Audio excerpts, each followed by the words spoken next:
Dankie Here vir die bevestiging dat U opgestaan het. Dankie dat ons die opdrag gekry het, die minste wat ons kan doen, om in 'n hopelose wêreld te gaan sê, die Here leef.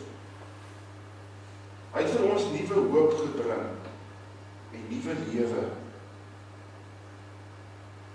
Dankie Here dat ons vandag hier kan staan, en dit kan bely.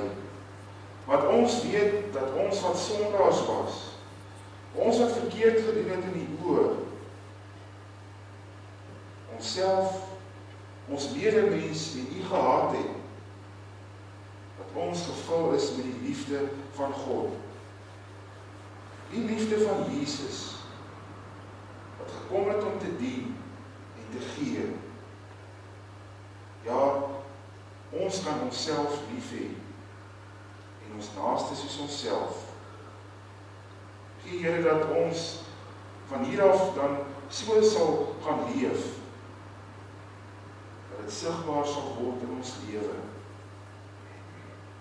Want ons is nie meer vasgevang in 'n hopelose sirkelgang van die lewe nie. Ons is bevry.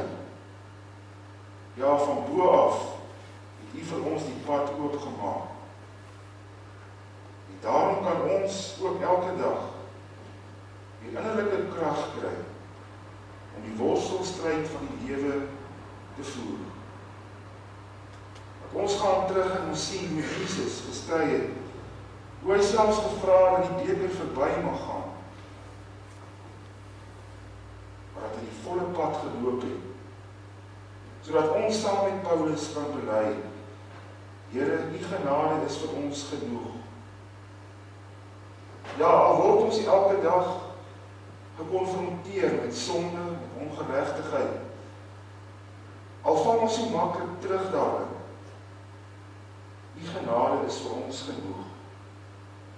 En gee dat ons, ook ons as gemeente, daaruit sal gaan leef. Gee dat ons elke dag, as ons opstaan, en 'n nuwe gedag, en 'n nuwe uitdaging in die gesig kyk, as die Here het opgestaan, en hy leef, en hy loop saam met ons die pad. In Jesus naam, amen.